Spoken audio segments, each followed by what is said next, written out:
Si bien son patologías que no revisten mucha gravedad, generalmente no hay casos de mortalidad por infecciones urinarias, pero es una causa frecuente de consulta, ¿no? Si hacemos un estudio en lo que es atención primaria, ustedes en sus centros de salud han debido ver que un 70% de las consultas son por infecciones. Y de ese 70% de infecciones, que pueden ser respiratorias, digestivas, la mayoría están relacionadas con infecciones de tracto urinary, ¿no?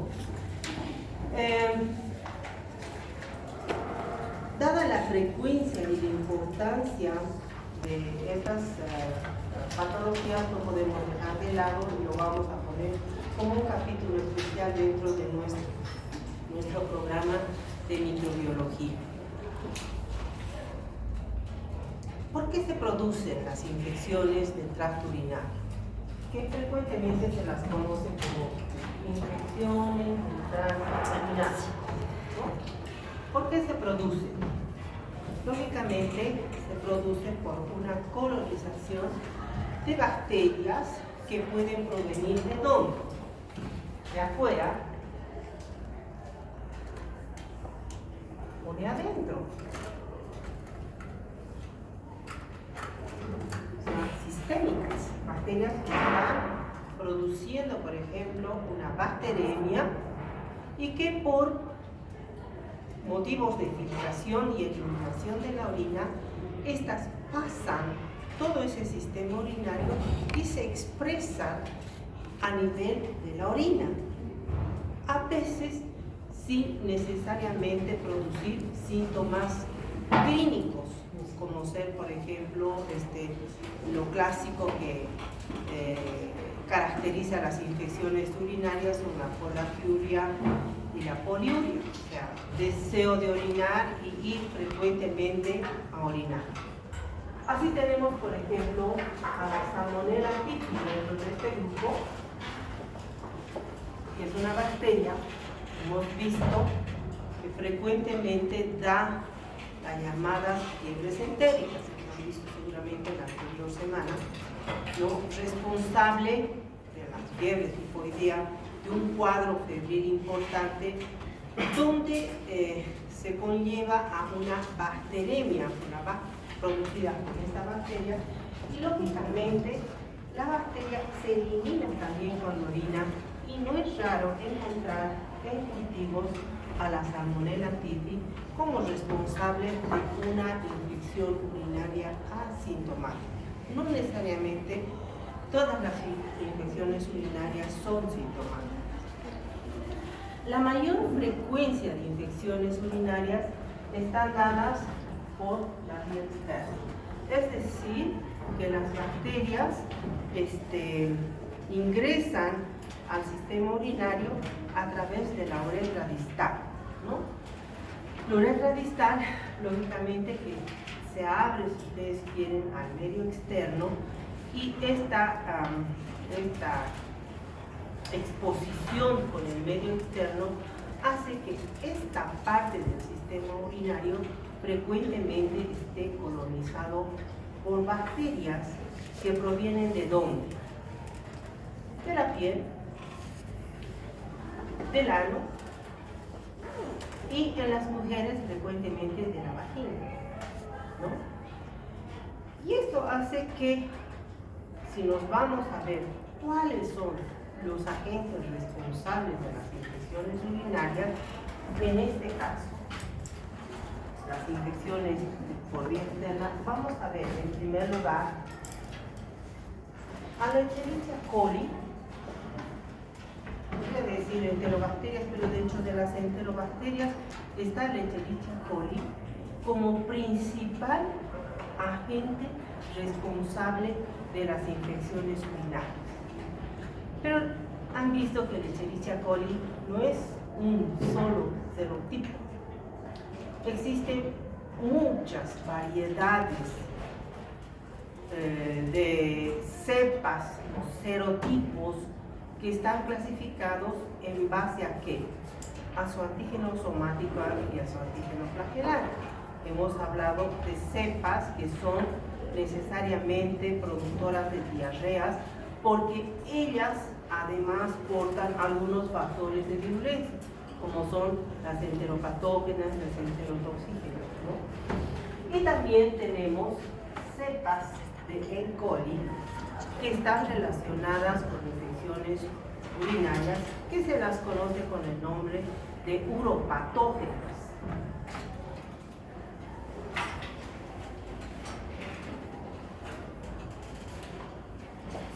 Uropatógenas que tienen la particularidad de que poseen fimbrias que son las que se van a adherir a receptores que se encuentran en la mucosa del sistema urinario, ¿no? Receptores tipo TOL, que ya habíamos hablado en inmunidad específica, son receptores que tienen la particularidad de fijar a proteínas agresivas de las bacterias, como son, por ejemplo, los lipopolisacáridos y en este caso las proteínas de las fimbrias. Se han reconocido, por ejemplo, la E. coli O1, O2, O4, O6, O7, O75 como principales cepas uropatógenas. ¿Ya? Son las principales cepas uropatógenas. Bueno, hay autores que al E. coli las han clasificado en grupos A, B, C. Las A frecuentemente son las que colonizan el intestino y no producen mucho daño, digamos, cuando salen de allá, pero pueden acompañarse con las B, y dentro de ese grupo B estarían estas 1, 2, o 4, 6, o 7, o 75, que son las que tienen receptores en las células epiteliales de todo lo que es el sistema urinario, uretra, vejiga principalmente. Las infecciones urinarias las podemos clasificar en altas y bajas también, ¿no es cierto? Altas están relacionadas con el riñón y las bajas están relacionadas principalmente con la vejiga. Lo que más frecuentemente se da son las infecciones urinarias bajas, o sea, las llamadas cistitis. Y es así que se clasifican a las infecciones urinarias en uretritis, cistitis y pielonefritis.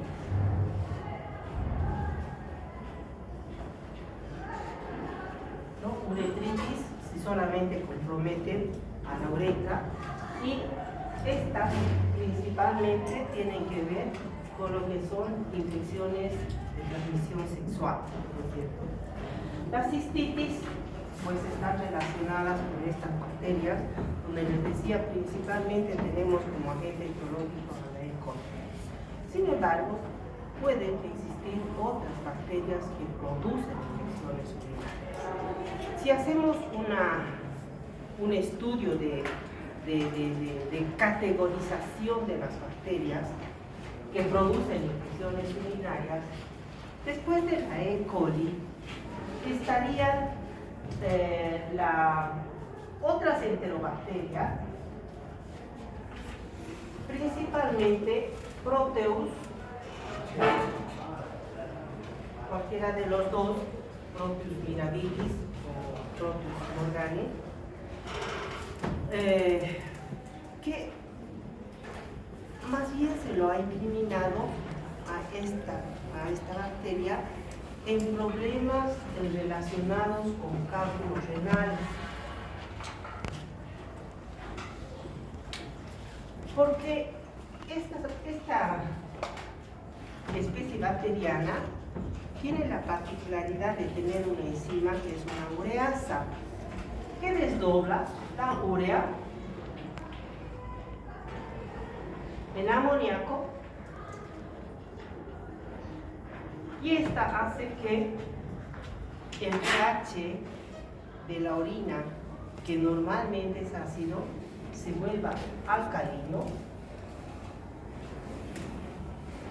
y lógicamente facilita su instalación no solamente a nivel de vejiga urinaria, sino que puede subir uréteres y producir pielonefritis, ¿no? Y lógicamente este mecanismo metabólico más la excreción de algunas otras sales y minerales por la orina van a dar lugar a la formación de bocados. Una cosa algo compleja, pero el principal rol juega esta bacteria. ¿Qué otras bacterias más tenemos como agentes responsables de infecciones urinarias? Dentro de las enterobacterias tenemos que citar nomás al género Klebsiella, con sus dos variedades, Klebsiella oxytoca y Klebsiella pneumonia. Aunque dice pneumonia, pero ella también puede producir infecciones urinarias. Menos frecuentes son Enterobacter,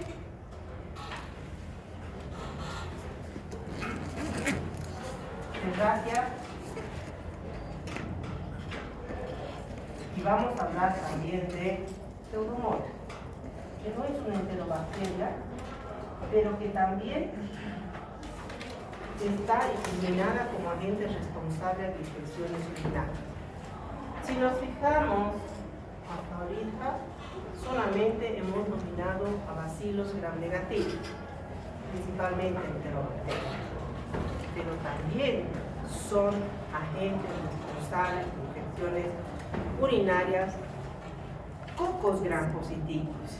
¿Y cuál será el coco más relacionado con infección urinaria? ¿Cuál es el coco que vive en el intestino?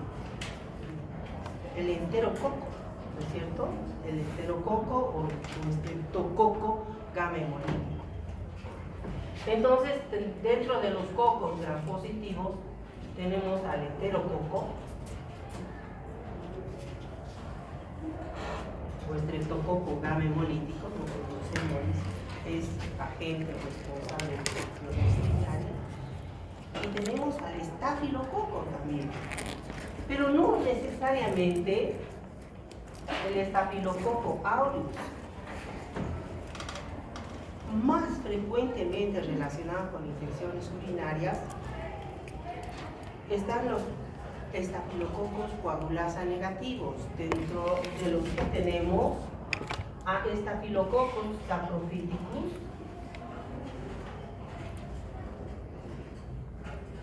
que es el agente responsable de infecciones urinarias de la comunidad, o sea, infecciones urinarias que las adquirimos fuera de ambientes hospitalarios. Porque el Staphylococcus epidermidis también está relacionado principalmente con infecciones urinarias adquiridas en el hospital, llamadas nosocomiales, ¿no? Las enfermedades nosocomiales. Y seguimos dentro de los cocos, tenemos pues a el estreptococo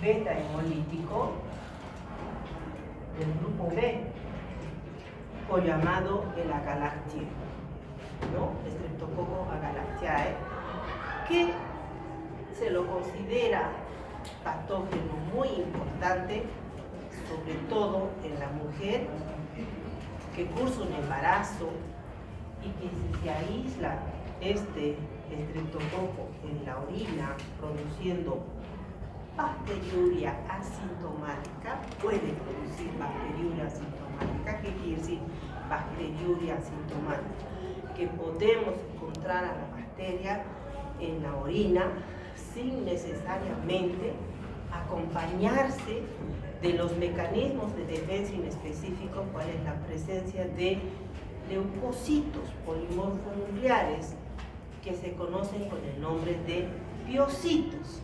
Y entonces, cuando hablamos de infecciones urinarias, tenemos dos términos que definen a la infección urinaria. La bacteriuria, o sea, la eliminación de bacterias, y la piuria, o sea, la presencia de polimorfonucleares o células fagocíticas que se encuentran en la orina. Bueno, este es importante, les digo, durante el embarazo, y que lógicamente existen recomendaciones en cuanto a los cultivos, que serían la forma de hacer un diagnóstico de las infecciones urinarias.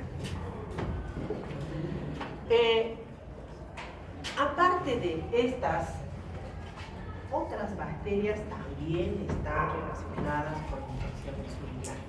Menos frecuentes, pero sí se ven. Por ejemplo, dentro de los bacilos grampositivos tenemos a ciertas variedades de corinebacterias, no necesariamente Listeria, otras corinebacterias que a veces forman parte de la flora normal de la vagina de la mujer.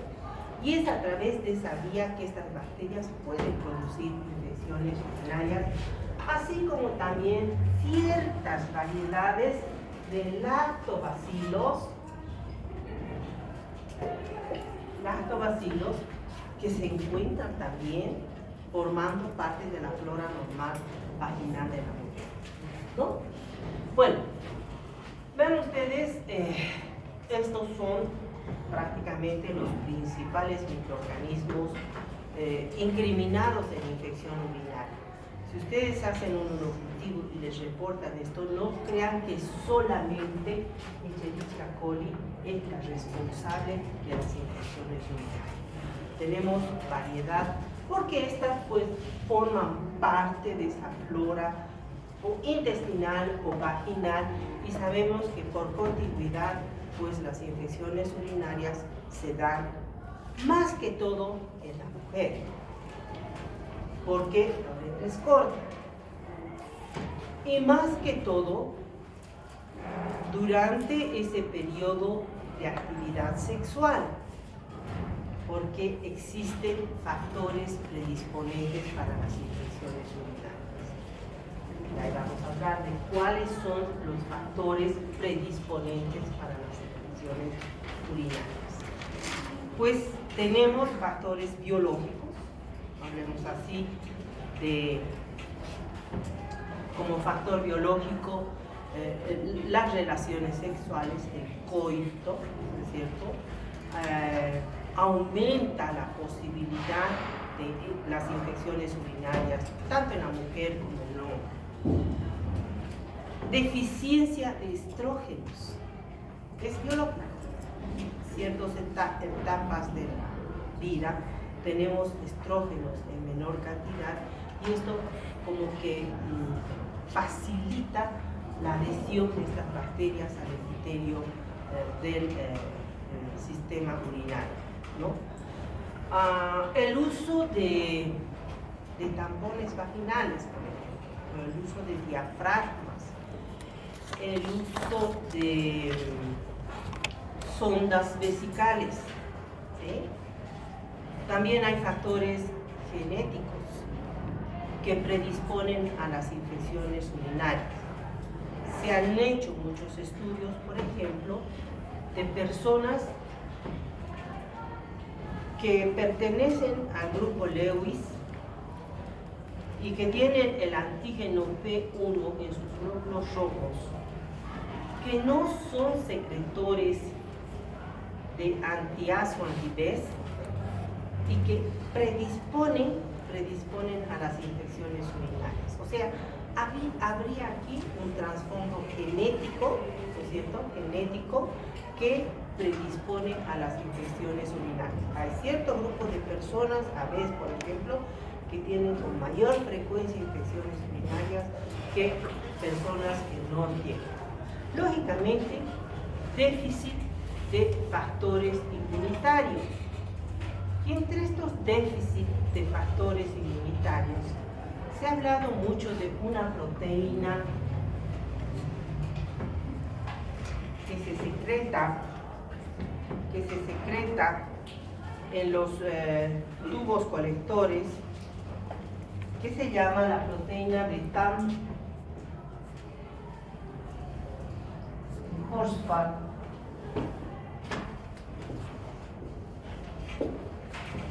La proteína de Tan-Horsfall, que tiene la particularidad de evitar la adherencia, que es el primer paso, ¿no es cierto?, de estas cepas uropatógenas en el epitelio del sistema urinario, ¿no?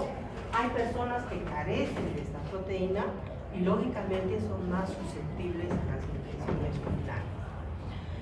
Hay factores mecánicos que obstruyen vías urinarias y que facilitan o predisponen a las infecciones urinarias. Por ejemplo, el embarazo, ¿no es cierto?, comprime vías urinarias y lógicamente hace que se retenga orina y predispone a la infección. Tumores también predisponen a las infecciones urinarias. Aumentos del tamaño de la próstata, ¿no es cierto?, de la glándula prostática, también obstruyen conductos urinarios y predisponen a las infecciones urinarias. Uso excesivo de antibióticos también se considera como un factor predisponente a las infecciones urinarias. Bueno, ¿cuáles son los síntomas, así de una manera general? Esto ustedes seguramente lo van a estudiar más profundamente cuando estén haciendo urología, pero los síntomas que acompañan una infección urinaria frecuentemente están relacionados con la cistitis, ¿no?, que es ese deseo de orinar frecuentemente y dolor en la micción, dolor a la micción. Cuando la infección urinaria tiende a ser más generalizada, o sea, su producir pielonefritis, frecuentemente estos síntomas de poliuria o lacturia y disuria, que es el dolor al orinar, se acompañan de fiebre, ¿no? Un proceso febril que lógicamente trae una serie de otros síntomas, como la cefalea, la inapetencia, el malestar general, etc., ¿no? Bueno, ¿qué hacemos cuando tenemos una infección urinaria y queremos hacer un diagnóstico? Lógicamente recurrimos a la bacteriología, ¿no es cierto?, al laboratorio de bacteriología, y tenemos el urocultivo como método para hacer el diagnóstico de infección urinaria. Pero no en todas las infecciones urinarias se debe realizar. ¿En quiénes, cuándo se indica infección o que es urocultivo? ¿Qué pacientes deben necesariamente primero recurrir a un urocultivo? Pacientes que tienen posibilidad de hacer una infección urinaria complicada, es decir, que llegue a una pielonefritis, como ser, por ejemplo, un trasplantado renal, como ser, por ejemplo, un paciente con una inmunodeficiencia, como ser, por ejemplo, aquellas personas que tienen infecciones urinarias recurrentes. Quiere decir que en un año han hecho 3 o 4 episodios de infección urinaria, ¿no? Entonces, estos pacientes necesariamente deben pasar por un urocultivo. Y a las otras personas que hacen esporádicamente una infección urinaria, generalmente el tratamiento es empírico, empírico en base, lógicamente, a la epidemiología del medio, ¿no? Para eso, generalmente los hospitales manejan ciertos esquemas de tratamiento en base a esos antecedentes. ¿Cuáles son las cepas que frecuentemente se aíslan y cuál es su comportamiento frente a los antibióticos? Porque hemos visto principalmente que estas bacterias, y los estáfilos también, pues son bacterias que adquieren mecanismos de resistencia, ¿no es cierto? Entonces, en estos pacientes hospitalizados que tienen problemas de trasplantes renales, inmunodepresión, etc., vamos a realizar el urocultivo.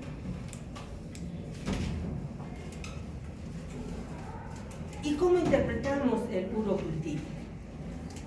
Primero, para el urocultivo hemos hecho una práctica, ¿no? ¿Qué hemos utilizado para hacer el urocultivo? ¿Qué medios de cultivo se utilizan? ¿Se acuerdan?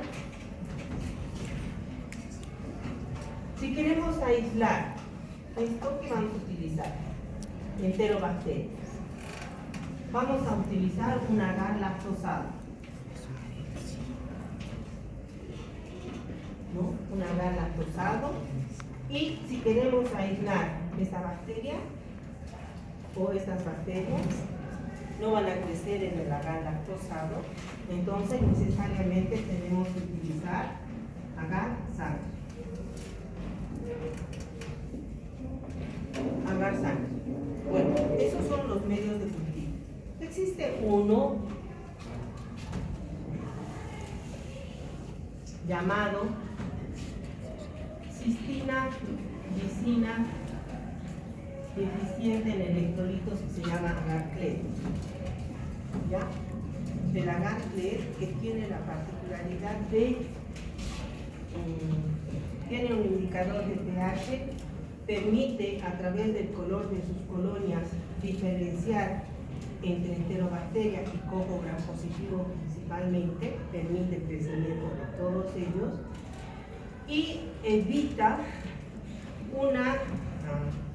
una propiedad que tiene Proteus de difundir sobre la superficie del agar sangre principalmente. En el lactosado no difunde, pero en agar sangre sí. Entonces a veces una colonia de Proteus entra ahí y difunde sobre toda la superficie y no se pueden aislar las otras colonias. Eso se conoce por el nombre de swarming. Y este agar-clet evita el swarming y es el que muchos laboratorios lo utilizan porque les permite identificar la enterobacteria de coco o otra bacteria gram positiva, ¿no? ¿Qué debemos hacer? Primero, el recuento de bacterias y el recuento de biocitos. Existen diferentes escuelas para realizar este recuento. Incluso existen sistemas más sofisticados que permiten en el momento de la toma de muestra, son unas banditas de este tamaño, con un portaobjetos, cubierto con un medio de cultivo completo justamente, y envueltas, introducidas en un soporte que protege ese medio de cultivo. Entonces, esa speaker, digamos, se introduce en la orina, se lo retira y se lo coloca en su frasco.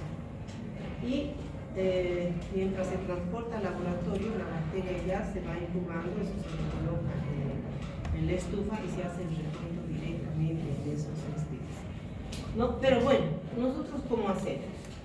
Utilizamos para el recuento de bacterias o diluciones o asas calibradas que nos dispensen 1 a 10 microlitros. 1 a 10 microlitros, ¿no es cierto?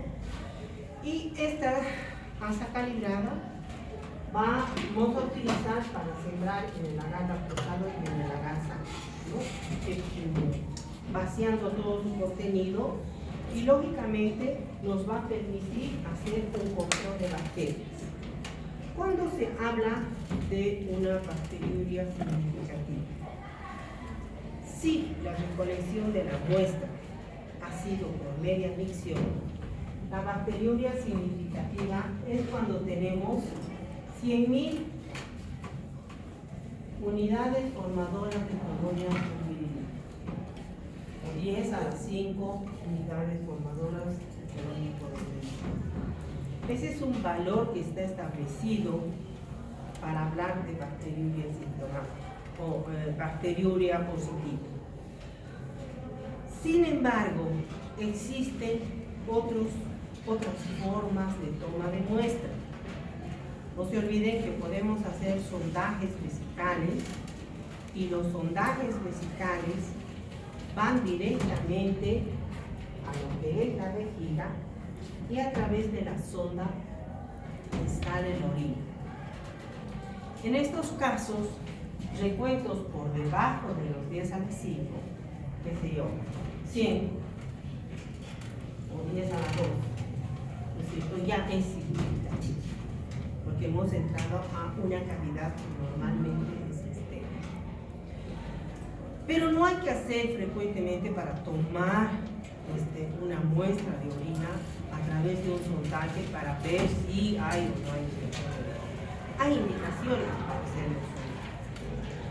Hay pacientes que tienen cateterización permanente.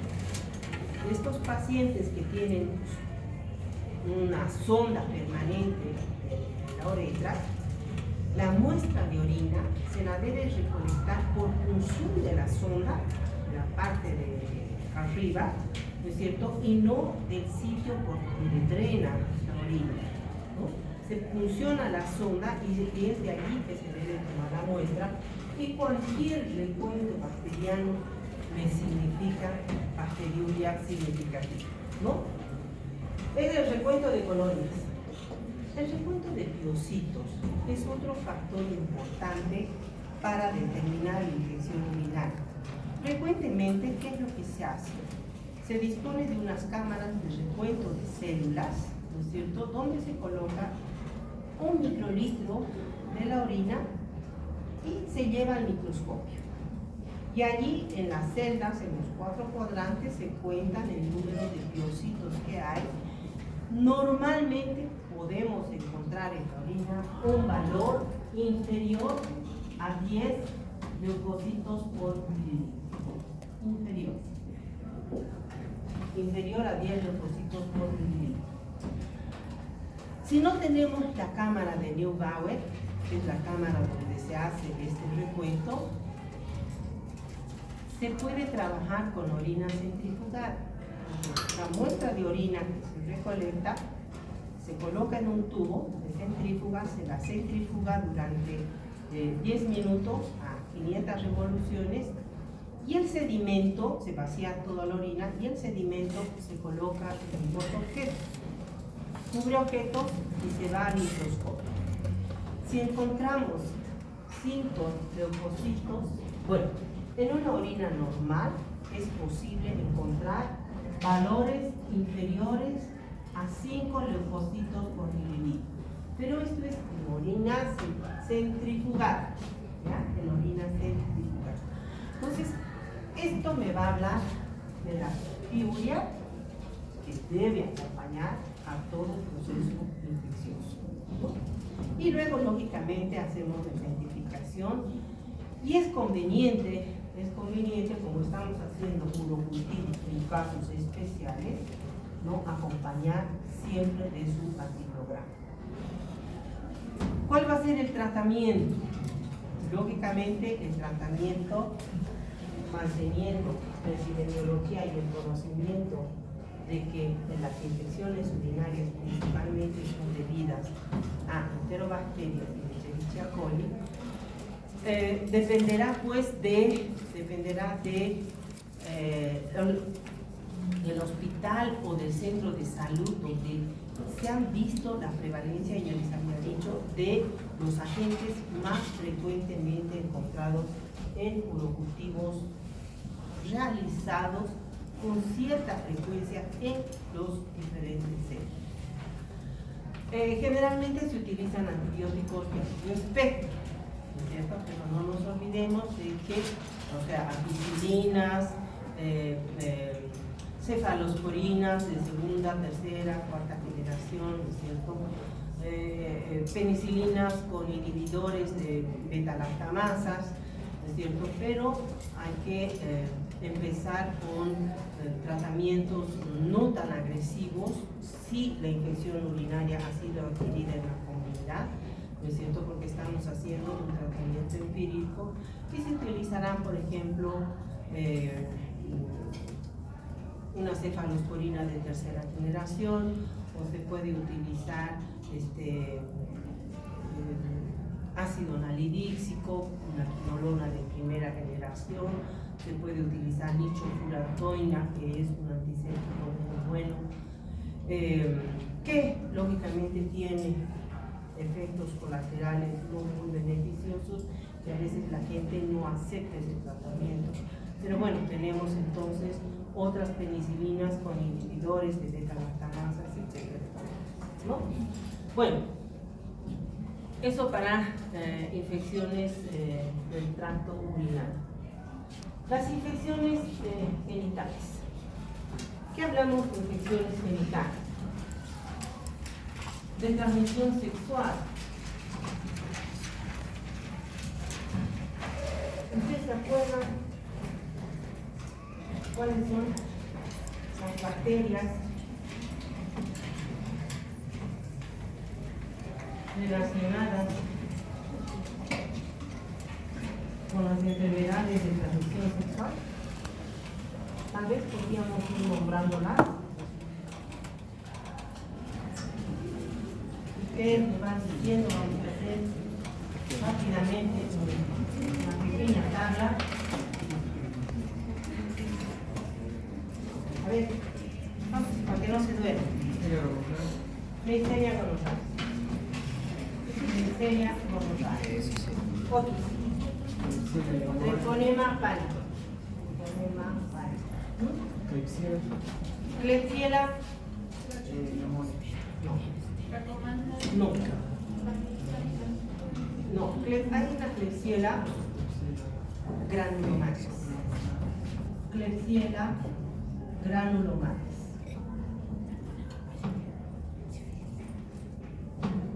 Klebsiella granulomatis. ¿Qué más estás diciendo? Clamidia. Clamidia trachomatis. Pero aquí vamos a hablar de dos serotipos, es decir, son serogrupos. BCG, L1, L2, L3. BCG o ABCG, si ustedes quieren, ¿producen qué? ¿Qué producen? ¿Qué producen? Las uretritis, ¿no es cierto?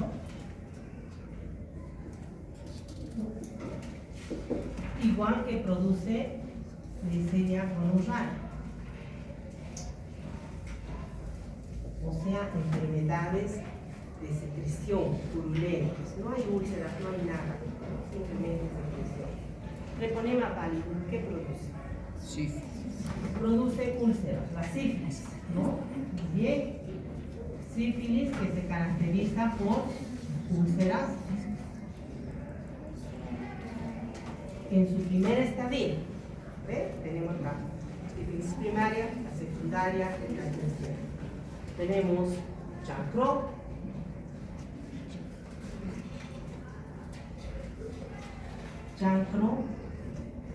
la secundaria condilomas y la terciaria bogas. Que son lesiones granulomatosas en órganos sistémicos, ¿no? Hígado, hueso. Y los condilomas son lesiones ulcerativas también en áreas perigenitales, ¿no? ¿Qué más tenemos? Yersinia granulomatis. ¿Qué produce? La dolomanosis.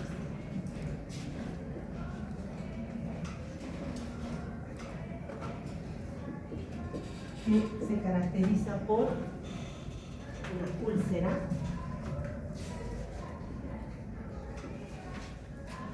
más adenopatía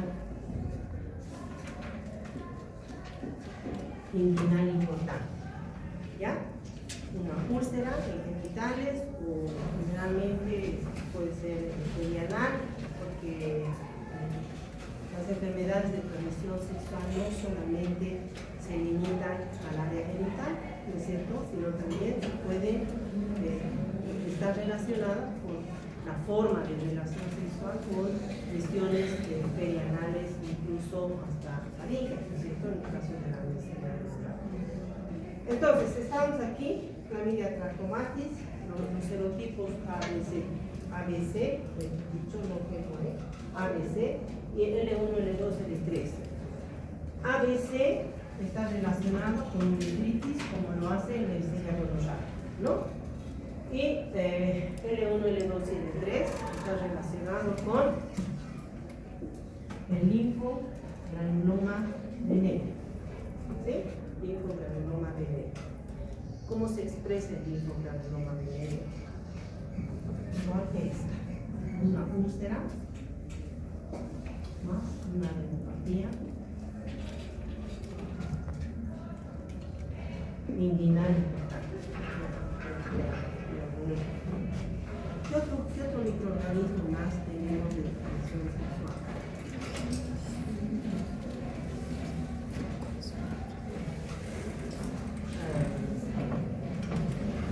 ¿Cuál? ¿Ven? Y está relacionada con... ¿Qué otro organismo más de transmisión sexual tenemos? Ahí está.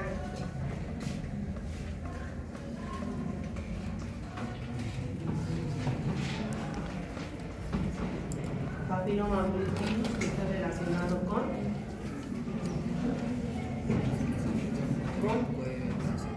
verrugas y cáncer cérvico térmico, ¿no es cierto? Cáncer cérvico térmico. ¿Qué otros más tenemos? Virus hepatitis, virus simple, tipo 2, principalmente, porque el tipo 1 también puede estar relacionado. ¿Y está relacionado con qué? Con lesiones ulcerativas en mucosas de la vagina, el pene o regiones amenazas, ¿no es cierto? ¿Qué otro virus más tenemos? De transmisión sexual, no necesariamente virus hepatitis B, ¿no es cierto? Que no producen lesión a nivel de genital, como el virus de la HIV, que producen lesiones genitales, pero que son transmitidas a través de relaciones sexuales. Bueno, creo que la respuesta de afuera, cada uno de estos organismos los hemos visto como agentes responsables o agentes relacionados con la relación sexual, ¿no es cierto? Sus características, su diagnóstico, muchos de ellos se investigan, otros necesariamente tenemos que recurrir a técnicas de biología molecular, en el caso de la clamidia, o es caro o es dificultoso, y la serología no nos ayuda mucho, entonces necesariamente tenemos que recurrir a detectar la presencia de material genómico del riñón.